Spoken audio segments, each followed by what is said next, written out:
हर शहर और गांव अपनी अलग अलग समस्याओं से जूझता है।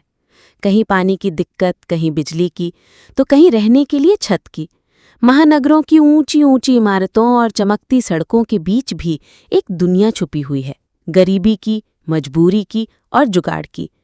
ये कहानी है एक ऐसे इंजीनियर की जिसने पुल के नीचे घर बनाकर न सिर्फ खुद को बल्कि आसपास के कई गरीबों को भी जीने की एक नई राह दिखाई। रायपुर का रहने वाला अमित वर्मा एक तेज तर्रार इंजीनियर था। उसने अपनी पढ़ाई दिल्ली से की और बड़े सपनों के साथ नौकरी में आया। लेकिन किस्मत हर किसी के साथ नहीं होती। कंपनी की मंदी के चलते अमित की नौकरी छूट गई। किराए का घर, ईएमआई पर खरीदी गई बाइक और घर से दूर शहर में रहने का खर्च, सब कुछ एक एक करके बोझ बनने लगा। नौकरी खोजते खोजते महीने बीत गए, जेब में पैसे खत्म हो गए और मकान मालिक ने घर खाली करने की धमकी दे दी। अमित सोच में डूब गया। क्या इंजीनियरिंग पढ़कर यही दिन देखने थे? मेरे पास दिमाग है, हुनर है, पर घर कहाँ से लाऊं? एक रात अमित रेलवे स्टेशन के पास घूम रहा था। अचानक उसने देखा कि कई परिवार पुल के नीचे तिरपाल डालकर रह रहे हैं।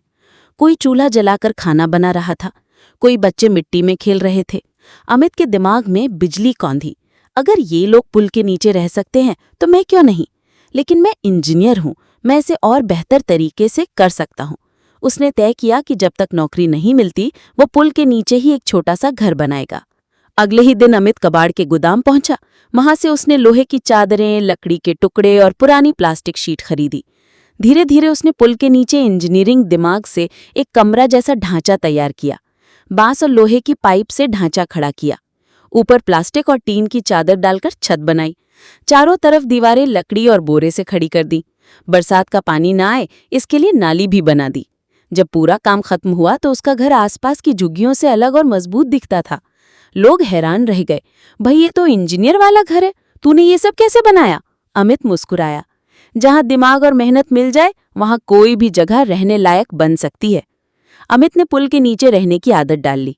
दिन भर नौकरी की तलाश करता और रात को अपने छोटे से घर में सोता। आसपास के बच्चे उसके पास आकर पढ़ाई करने लगे, क्योंकि वो उन्हें मुफ्त में गणित और विज्ञान सिखाता था। धीरे धीरे उसकी झोपड़ी इंजीनियर का घर नाम से मशहूर हो गई। लोग कहते, ये घर सिर्फ रहने की जगह नहीं, ये उम्मीद है। लेकिन भारत में कोई भी नया काम आसान नहीं होता। नगर निगम के अधिकारी आए और बोले, ये सरकारी जमीन है, तुम यहाँ नहीं रह सकते, सब हटा दो। अमित ने हाथ जोड़कर कहा, साहब मेरे पास कोई और जगह नहीं है। मैं पढ़ा लिखा इंजीनियर हूँ, काम ढूंढ रहा हूँ। ये घर मैंने मेहनत से बनाया है। अगर आप चाहें तो मैं इसे गरीब बच्चों के लिए लाइब्रेरी बना दूं। अधिकारी पहले तो गुस्से में थे, लेकिन जब उन्होंने बच्चों को अमित से पढ़ते देखा तो सोच में पड़ गए। उन्होंने कहा, ठीक है, जब तक यहाँ कोई बड़ी योजना नहीं आती तुम रह सकते हो, लेकिन ध्यान रखना गंदगी नहीं फैलनी चाहिए।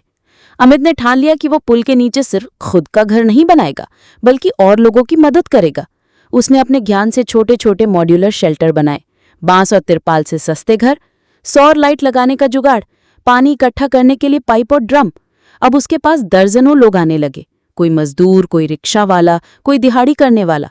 सबने मिलकर अपनी अपनी झोपड़ियां बनाई। धीरे धीरे पुल के नीचे एक छोटा सा बस्ती जैसा मोहल्ला बन गया।